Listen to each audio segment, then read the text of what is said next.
ನಿರ್ದೇಶಕರಾದಂಥ ನಮ್ಮ ಗುರುಪ್ರಸಾದ್ ಅವರು ಇದ್ದಿದ್ರೆ ಈ ಆಡಿಟೋರಿಯಂ ಅಲ್ಲಿ ಇನ್ನೊಂದಷ್ಟು ನಗು, ಇನ್ನೊಂದಷ್ಟು ಓಡಾಟ, ಇನ್ನೊಂದಷ್ಟು ಅಬ್ಬರ ಎಲ್ಲ ಇರುತ್ತೇನೋ. ಅದನ್ನ ನಾವು ಇವತ್ತು ಮಿಸ್ ಮಾಡ್ಕೊತಾ ಇದ್ದೀವಿ. ನಾನು ಅವರನ್ನ ಒಬ್ಬ ಅಭಿಮಾನಿಯಾಗಿ ನೋಡ್ತಿದ್ದೆ. ಅವರ ಸಿನಿಮಾಗಳಲ್ಲಿ ಅಭಿನಯಿಸುವಂತ ಅವಕಾಶ ನನಗೇನು ಸಿಕ್ಕಿರಲಿಲ್ಲ. ಈಗಾಗಲೇ ನಾನು ಹಿಂದೆ ಒಮ್ಮೆ ಹೇಳಿದ್ದೇನೆ, ನಮ್ಮ ತಂದೆ ಬಹಳ ದೊಡ್ಡ ಕ್ರಿಟಿಕ್. ಅವರ ಸಿನಿಮಾಗಳನ್ನ ನೋಡ್ತಾ ಇದ್ರು ಕೂಡ ಯಾವುದನ್ನು ಬಹಳ ಇಷ್ಟಪಟ್ಟು ನೋಡಿದ್ದಾಗಲೇ ಕಂಟಿನ್ಯೂಸ್ ಆಗಿ ನಾನು ನೋಡಲಿಲ್ಲ. ಬಟ್ ಈ ಸಿನಿಮಾ, ಮಠ ಸಿನಿಮಾ ಅಥವಾ ಎದ್ದೇಳು ಮಂಜುನಾಥ, ಇದನ್ನ ನಾನು ಕಂಡ ಹಾಗೆ ಅದು ಎಷ್ಟು ಸರಿ ಟಿವಿನಲ್ಲಿ ಬಂದಿದೆಯೋ ಅದಷ್ಟು ಸರಿ ಕೂಡ ನನ್ನಂತ ಒಬ್ಬರೇ ಅವ್ರ ರೂಮಲ್ಲಿ ಕೂತ್ಕೊಂಡು ನೋಡ್ತಾ ಎಂಜಾಯ್ ಮಾಡ್ತಾ ಇರೋರು. ಇದೊಂದೇ ಸಿನಿಮಾ ನಾನು ಏನು ಇಷ್ಟೊಂದು ಇದು ಮಾಡ್ತಾರಲ್ಲ ಅಂತ ಅವ್ರ ಜೊತೆಲಿ ಕೂತ್ಕೊಂಡು ನಾನು ಎಂಜಾಯ್ ಮಾಡಿದ್ದೆ. ಸೊ ಹಾಗಾಗಿ ಆ ಸಿನಿಮಾ ಬಗ್ಗೆ, ಆ ಎರಡು ಸಿನಿಮಾಗಳ ಮಹತ್ವ ನನಗೆ ಅವತ್ತು ಒಬ್ಬ ಕಲಾವಿದನಾಗಿ ಗೊತ್ತಾಯ್ತು, ತಿಳಿತು. ಯಾವುದೇ ಒಬ್ಬ ಕಲಾವಿದನಿಗೆ ಒಬ್ಬ ಒಳ್ಳೆ ನಿರ್ದೇಶಕ ನಡಿಯಲ್ಲಿ ಕೆಲಸ ಮಾಡಬೇಕು ಅನ್ನೋ ಆಸೆ ಇರ್ತದೆ. ಆ ಆಸೆ ನನಗೂ ಕೂಡ ಆ ದಿವಸಗಳಲ್ಲಿ ಹೋಗ್ತು. ಬಟ್ ಈಡೇರಿದ್ದು ಅವರ ಈ ಕೊನೆಯ ಚಿತ್ರದಲ್ಲಿ. ಬಹಳ ಎಂತ ವ್ಯಕ್ತಿತ್ವ ಅಂತಂದ್ರೆ, ಅವರು ಫೋನ್ ಮಾಡಿ, ನಾನು ಅಂದ್ಕೊಂಡಿದ್ದಂತ ನಿರ್ದೇಶಕ ಗುರುಪ್ರಸಾದಿನ ಫೋನ್ ಮಾಡ್ತಿರೋದು, ನನ್ನ ಜೊತೆಲಿ ದೂರವಾಣಿಯಲ್ಲಿ ಮಾತಾಡ್ತಿರೋದು ಅನ್ನೋ ಒಂದು ಅನುಮಾನ ಬರುವಷ್ಟರ ಮಟ್ಟಿಗೆ ಸಹಜವಾಗಿ, ಸಿಂಪಲ್ ಆಗಿ, ಅಣ್ಣ ನೀವು ಬೇಕು ನೀವು ಮಾಡ್ಬೇಕು, ನನ್ನ ಚಿತ್ರದಲ್ಲಿ ನಿಮ್ಗೊಂದು ಒಳ್ಳೆ ಪಾತ್ರ ಇಟ್ಟಿದ್ದೀನಿ, ನೀವು ಅಂತ ಕಲಾವಿದ ಇಂಥ ಕಲಾವಿದ, ಬಹಳ ಫೋನ್ ನಲ್ಲಿ ನನಗೆ ಹೊಗಳಿದ್ರು. ನನಗೆ ಒಂದು ರೀತಿಯಲ್ಲಿ ಮುಜುಗರ ಆಗುವಂಥದ್ದು. ಯಾರೇ ಹೊಗಳಿದಾಗ ಒಂದು ರೀತಿಯ ಮುಜುಗರ, ಒಂದು ರೀತಿಯ ಸಂಕೋಚ ಆಗ್ತದೆ. ಸೊ ಆ ರೀತಿಯ ಮುಜುಗರಕ್ಕೆ ಒಳಪಟ್ಟೆ ನಾನು. ಏನು ಇಂಥವು ನನ್ನನ್ನು ಅಷ್ಟೊಂದು ಇದು ಮಾಡ್ತೀರಲ್ಲ. ಆಯ್ತು, ಒಂದು 5-6 ದಿವಸದ ಕೆಲಸ ಅಂತ ಹೇಳಿದ್ರು. ಅದು ಒಂದು 8 ದಿವಸಕ್ಕೆ ಹೋಯ್ತು, 8-9 ದಿವಸಕ್ಕೆ ಹೋಯ್ತು. ಬಹಳ ನಾನು ಎಷ್ಟೋ ನಿರ್ದೇಶಕರ ಅಡಿಯಲ್ಲಿ ಕೆಲಸ ಮಾಡಿದ್ದೇನೆ. ಈ ತರದ ಒಬ್ಬ ನಿರ್ದೇಶಕರ ಜೊತೆಲಿ ನಾನು ಕೆಲಸ ಮಾಡಿರ್ಲಿಲ್ಲ. ಬೆಳಗ್ಗೆ ಕರೆಸೋರು ಶುರು ಆಗ್ತಿದ್ದು ಸಂಜೆ 5 ಗಂಟೆ ಆಗೋದು. ಬರ್ತಾನೆ ಇರ್ಲಿಲ್ಲ ಅವರು ಸೆಟ್ಗೆ. ನನಗೂ ಕನ್ಫ್ಯೂಷನ್, ಇದೇನೋ ಹೊಸ ರೀತಿಯಲ್ಲಿ ಇರ್ಬೋದೇನೋ. ಬರ್ತಾರೆ ಬಂದು ಶುರುವಾಗಿ ಅವ್ರೇನೋ ಒಂದಷ್ಟು ಸೀನು ತಲೆಯಲ್ಲಿ ಹಾಕೊಂಡ್ ಬಂದಿರೋರು ಒಂದು 5ರಿಂದ 6:30 ಪ್ಯಾಕಪ್. ಈ ತರ ಒಂದು 5-6 ದಿವಸ ಆಗೋಗ್ಬಿಟ್ಟಿದೆ. ಆದ್ರೆ ಆ 1.5 ಗಂಟೆ ಏನ್ ಶೂಟ್ ಮಾಡ್ತಿದ್ರು, ಅದು ಒಂದು ಇಡೀ ದಿವಸಕ್ಕೆ ಆಗುವಷ್ಟು ಕ್ವಾಲಿಟೇಟಿವ್ ವರ್ಕ್ ಆಗಿರೋದು. ಒಂದು ಇಡೀ ದಿವಸ ಶೂಟ್ ಮಾಡ್ತಿರಲ್ಲ ಬೇರೆಯವರು. ನಾನು ಇವರು ಹೆಚ್ಚು ಅವ್ರ ಕಡಿಮೆ ಅಂತ ಮಾಡ್ತಿಲ್ಲ, ಬಟ್ ಇವ್ರ ಶೈಲಿ ಅದು. ಅವರು ತೀರ್ಕೊಳ್ಳೋ 15-20 ದಿವಸದ ಮುಂಚೆ ಒಟ್ಟಿಗೆನೆ ಇದ್ವಿ.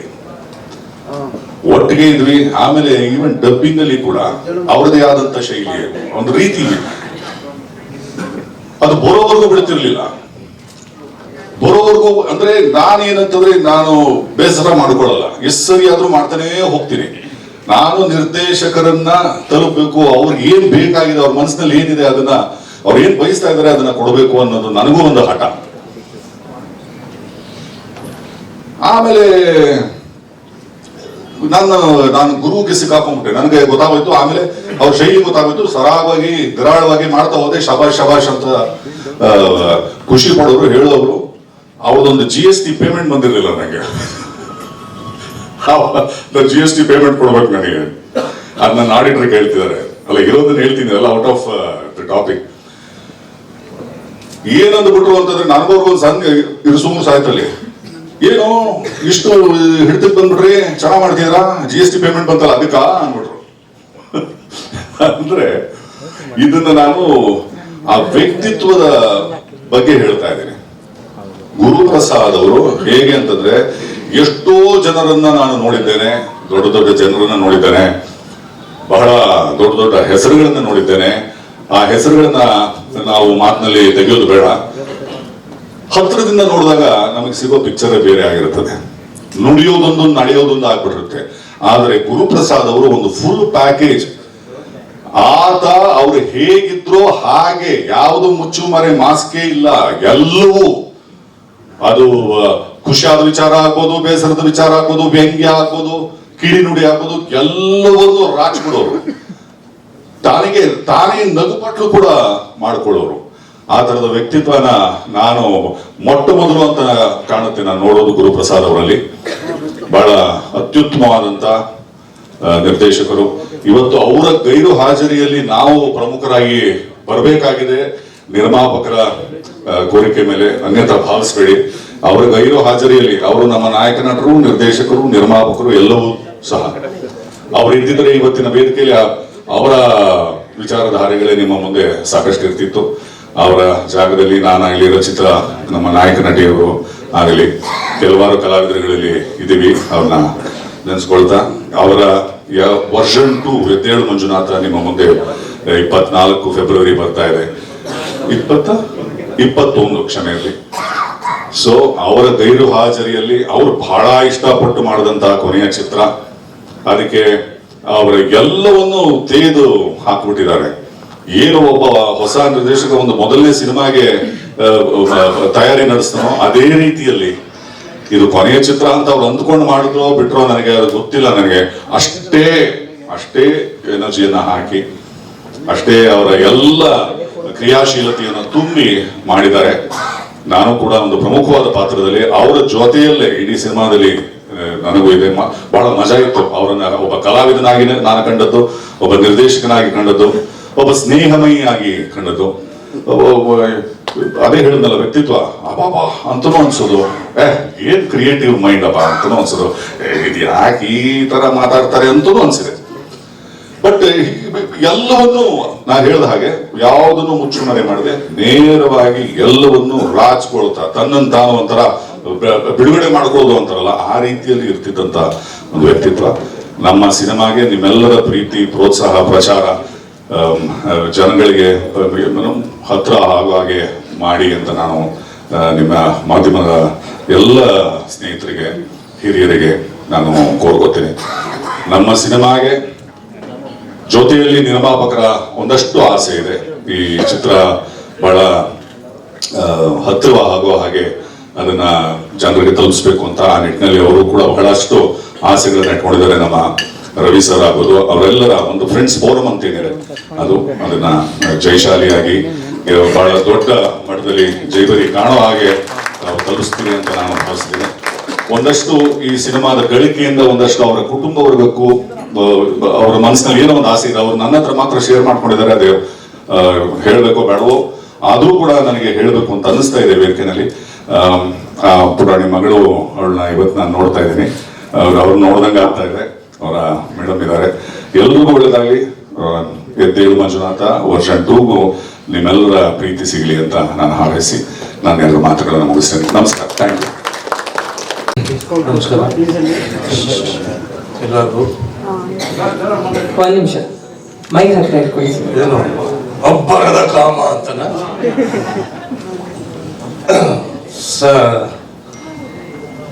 ಎಲ್ಲರಿಗೂ ನಮಸ್ಕಾರ. ಗುರು ನನಗೆ ಹಳೆ ಸ್ನೇಹಿತರು. ಮಠ ಸಿನಿಮಾ ರಿಲೀಸ್ಗೆ ಮುಂಚೆ ಉದಯ ಟಿವಿಲಿ ನೀವು ಆ್ಯಂಕರಿಂಗ್ ಮಾಡಬೇಕು ಅಂದ್ಬಿಟ್ಟು ಚಾನಲ್ ಒಂದು ಮೈಕ್ ಇಟ್ಬಿಟ್ಟು ನನ್ನ ಪ್ರಶ್ನೆ ಕೇಳು ನೀನು, ನಾನು ಉತ್ತರ ಕೊಡ್ತೀನಿ ಅಂತ. ಪ್ರಶ್ನೆ ಏನು ಕೇಳೋದು ಗುರು ಹತ್ರ? ಪ್ರಶ್ನೆನೂ ನಾನು ಸುಮ್ಮನೆ ಕೇಳೋದು, ಹಿಂಗೆ ಬಾಯಿ ಬಿಡಂಗಿಲ್ಲ. ಉತ್ತರ ಪ್ರಶ್ನೆ ಎರಡು ಹೇಳ್ಬಿಡೋದು. ಎಲ್ಲ ಮಾಡಿ ಬೆಳಗ್ಗೆ ಸಾಯಂಕಾಲದವರೆಗೂ ಅದನ್ನೆಲ್ಲ ಇಂಟರ್ವ್ಯೂ ಮಾಡಿ ನಾಳೆ ಬರ್ತದೆ ನೋಡು ಟಿವಿಲಿ ಚಂದ್ರು ಸಖತ್ತಾಗಿ ಮಾತಾಡಿದ್ದೆ. ಬಂದು 2 ಡೈಲಾಗ್ ಹೇಳಿರೋದು ನಾನು, ಮಿಕ್ಕಿದ್ದೆಲ್ಲ ಗುರು ಯಾವ ಬಾರ ಸಿಕ್ಕಾಪಟ್ಟೆ ನಮಗೂ ಕೆಲಸ ಕೊಟ್ಟಿದ್ದಾರೆ. ಮಿಸಸ್ ಅಲ್ಲೇ ಪರಿಚಯ ಆಗಿದ್ದು ನನಗೆ.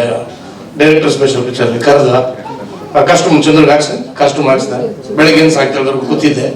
ಆ ಪ್ಯಾಕಪ್ ಚಂದ್ರ ನಾಳೆ ಬಾ ಮಾರನೇ ದಿವಸ ಬಂದೆ. ತಿರ್ಗಾ ಕಾಸ್ಟ್ಯೂಮ್ ಹಾಕ್ಕೊಂಡೆ, ಕುಣಿಸಿದ್ದೆ.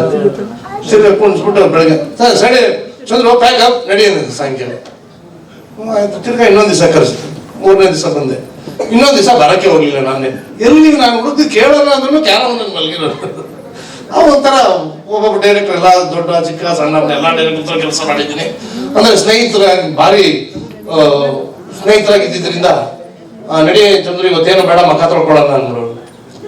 ಮಖ ತೊಳ್ಕೊಳ್ಳೋದಂದ್ರೆ ಅದು ಬೇರೆ, ನಾವು ಗುಂಡು ಹಾಕೋದು ಅಂತ, ಅದರಲ್ಲಿ ಏನು ಮುಚ್ಚು ಮರ ಇವಾಗ ಹಾಕೊಂತಾಗ್ವಿ. ಆ ಥರ ಸ್ನೇಹಿತರು ನಾವು.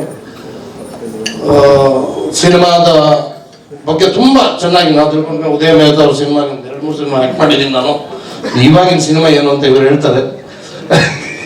ಉದಯ ಮೆಹ್ತಾ ಅವರು ಈ ಸಿನಿಮಾ ಒಳ್ಳೇದಾಗ್ಲಿ. ರವಿ ದೀಕ್ಷಿತ್ ನಿರ್ಮಾಪಕ, ಈ ಸಿನಿಮಾ ನಿರ್ಮಾಪಕ ರಮೇಶ್ ಅವರು, ಮತ್ತೆ ರವಿ ದೀಕ್ಷಿತ್ ನನ್ನ ಭಾಳ ಹಳೆಯ ಸ್ನೇಹಿತರು. ಏನಿಲ್ಲ, ಅವ್ನು ನನ್ನ ಮದುವೆ ಮಾಡಿಸ್ದ, ನಾನು ಅವ್ನ ಮದುವೆ ಮಾಡಿಸ್ದೆ ನಿಂತ್ಕೊಂಡು. ನಾವು ಫ್ರೆಂಡ್ಸು, ಆ ರೀತಿ ಫ್ರೆಂಡ್ಸು. ಎಲ್ಲರಿಗೂ ಒಳ್ಳೇದಾಗ್ಲಿ, ಈ ಸಿನಿಮಾಗೆ ಒಂದು ದೊಡ್ಡ ಹಿಟ್ಟಾಗ್ಲಿ. ಸರ್, ಈಗಿನ ಸಿನಿಮಾ ಬಗ್ಗೆ ನೀವು ಮಾತಾಡಿ ಸರ್. ಒಂದ್ ನಿಮಿಷ. ಚೇತನ್ ಮುಂಡಾಡಿ ಅವ್ರ ನಿರ್ದೇಶಕರು, ಅವ್ರು ಕೂಡ ಬಂದಿದ್ದಾರೆ ಸರ್. ದಯವಿಟ್ಟು ವೇದಿಕೆ ಮೇಲೆ ಬರ್ತಾರೆ. ಹಾಡು ಹೆಂಗ್ ಅನ್ನಿಸ್ತು ಅಂತ ಯಾರು ಹೇಳಿಲ್ಲಪ್ಪ, ಹೇಳ್ತಾರೆ ಸರ್. ಎಲ್ರಿಗೂ ನಮಸ್ಕಾರ. ಬಂದಿರುವಂತ ಮಾಧ್ಯಮ ಮಿತ್ರರಿಗೆ ಮತ್ತು ಬಂದಿರುವಂತ ಗೆಸ್ಟ್ ಮತ್ತು ಈ ಸಿನಿಮಾ ತಂಡಕ್ಕೆ ಎಲ್ರಿಗೂ ಶುಭಾಶಯಗಳು. ನನಗೆ ಗುರುಪ್ರಸಾದ್ ಅವರು ಡೆತ್ ಆದ ದಿನ ತುಂಬಾ ಕಾಲ್ಸ್ಗಳು ನನಗೂ ಬಂತು. ಅವತ್ತಿನ ದಿನ ಗುರು ದೇಶಪಾಂಡೆ ಅವರು ಹೋಗ್ಬಿಟ್ರು ಅಂತ ತುಂಬಾ ಜನ ನನಗೂ ಕಾಲ್ ಮಾಡಿದ್ರು. ಈ ಗುರು ಪ್ರಸಾದ್, ಗುರು ದೇಶಪಾಂಡೆ ಇವೆರಡು ತುಂಬಾ ಜನಕ್ಕೆ ಕನ್ಫ್ಯೂಷನ್. ಅದರಿಂದ ಅವತ್ತಿನ ದಿನ ನನಗೂ ಒಂದು 10-12 ಕಾಲ್ಗಳು ಬಂದಿತ್ತು. ನನ್ನ ಪ್ರಕಾರ ಅದ್ಭುತ. ಅವ್ರ ವೈಯಕ್ತಿಕ ಜೀವನದ ಬಗ್ಗೆ ನಾನು ಹೆಚ್ಚು ಮಾತಾಡೋಲ್ಲ, ಆದರೆ ಇಂಡಸ್ಟ್ರಿ, ನಾವು ಆಸ್ ಅ ಡೈರೆಕ್ಟರ್ ಆಗಿ, ಆಸ್ ಅ ರೈಟರ್ ಆಗಿ ಅವ್ರು ತುಂಬಾ ದೊಡ್ಡ ಸಾಧನೆ ಇಂಡಸ್ಟ್ರಿಗೆ. ಅವ್ರ ಮಠ ಇರ್ಬೋದು, ಎದ್ದೇಳು ಮಂಜುನಾಥ ಇರ್ಬೋದು, ಅಲ್ಲಿವರೆಗೂ ಬೇರೆ ಯಾರು ಏನೇ ಮಾತಾಡ್ಬೋದು, ಏನೇ ಹೇಳ್ಬೋದು. ಮಠ ಮತ್ತು ಎದ್ದೇಳು ಮಂಜುನಾಥ ಸಿನಿಮಾ ಬರುವವರೆಗೂ ಜಗ್ಗೇಶ್ ಅವರ ಒಂದು ಇಮೇಜೇ ಬೇರೆ ಇತ್ತು.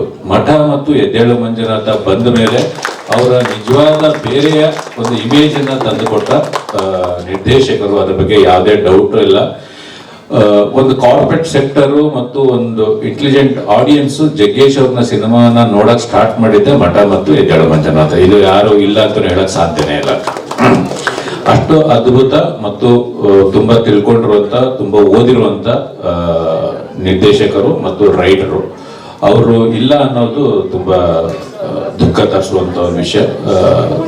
ತುಂಬಾ ಒಳ್ಳೊಳ್ಳೆ ಚಿತ್ರಗಳನ್ನ ಅವರು ಕನ್ನಡ ಚಿತ್ರರಂಗಕ್ಕೆ ಕೊಟ್ಟಿದ್ದಾರೆ.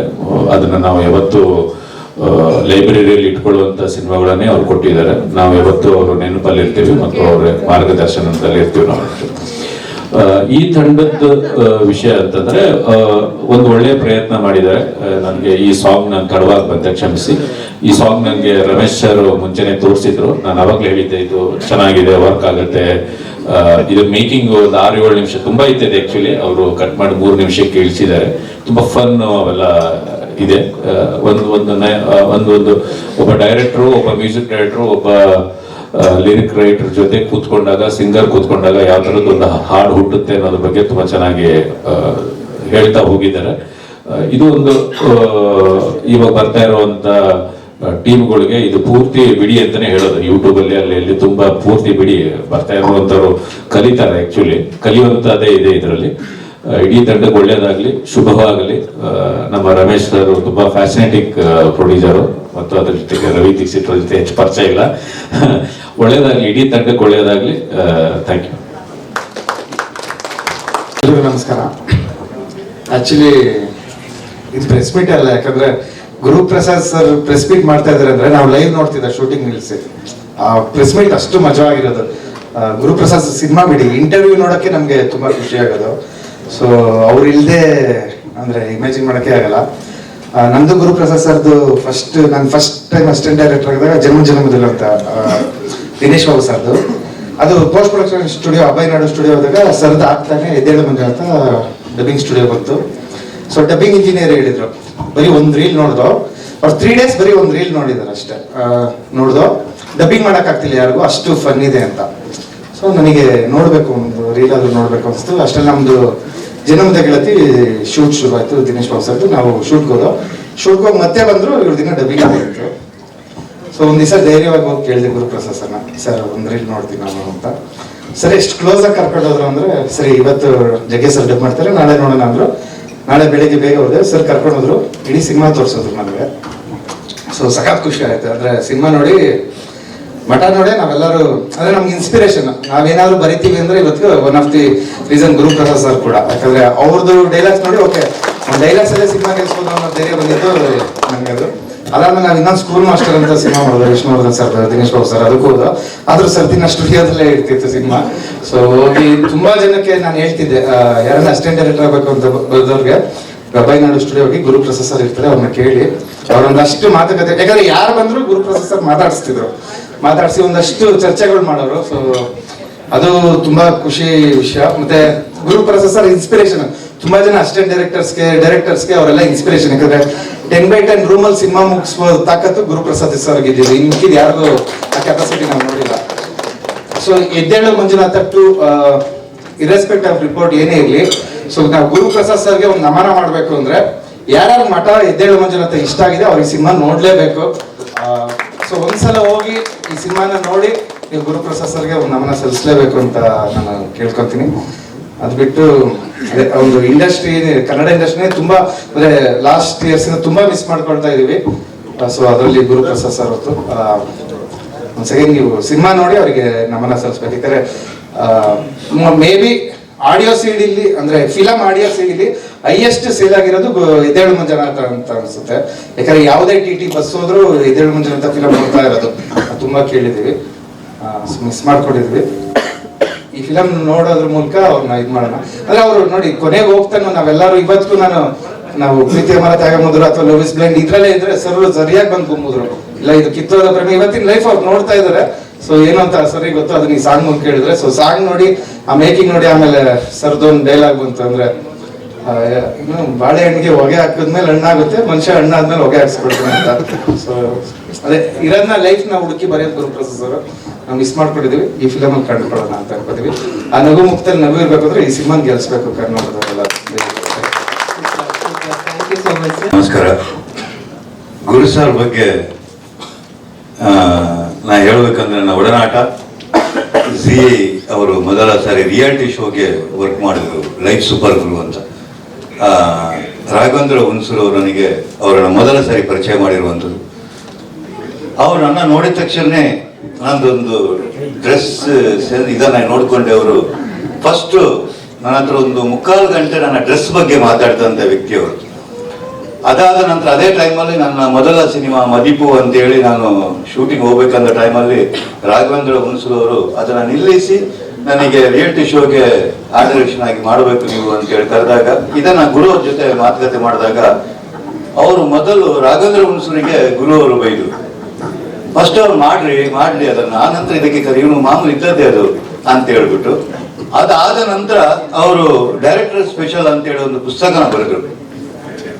ಅದನ್ನ ನನಗೆ ಕೊಡೋಕ್ಕೋಸ್ಕರ ಅವ್ರು ನನಗೆ ಕಡಿಮೆ ಅಂದ್ರೆ 1 ವಾರ ಕಾಲ್ ಮಾಡಿಬಿಟ್ಟು, ಅದಾದ ನಂತರ ಇವ್ರ ಹತ್ರ ಆವಾಗ ಒಂದು ನಮ್ಮ ಮೈಂಡ್ ಸೆಟ್ ಹೆಂಗಿತ್ತು ಅಂದ್ರೆ ಇವ್ರ ಹತ್ರ ಒಂದ್ಸಲ ಸಿಗಾಕೊಂಡ್ರೆ ವಾಪಸ್ ಬರಕ್ಕಾಗಲ್ಲ ಅನ್ನುವಂತ, ಯಾಕಂದ್ರೆ ಅಷ್ಟು ಮಾತು ಇವರು ಆಡೋರು.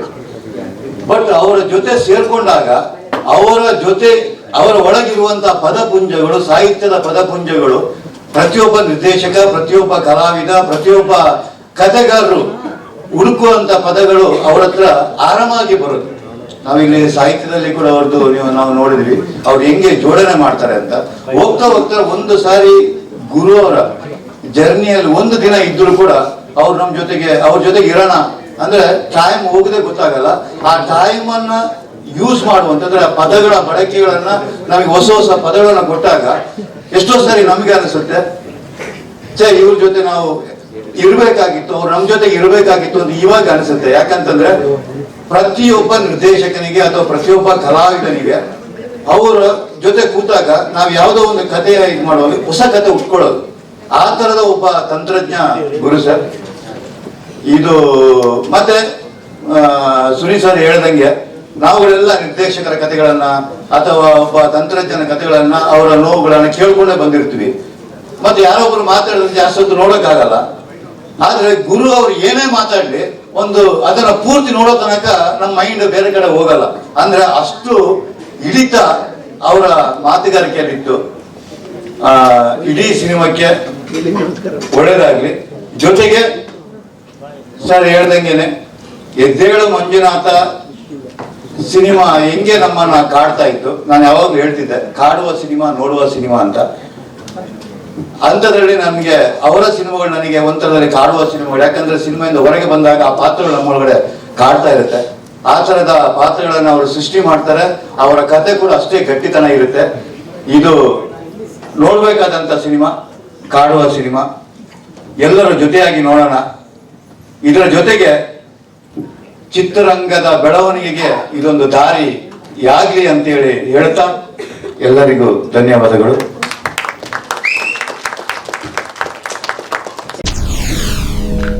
SS ಟಿವಿ ಸಿನಿಮಾ ಜಗತ್ತಿನ ಕ್ಷಣ ಕ್ಷಣದ ಸುದ್ದಿಯೊಂದಿಗೆ.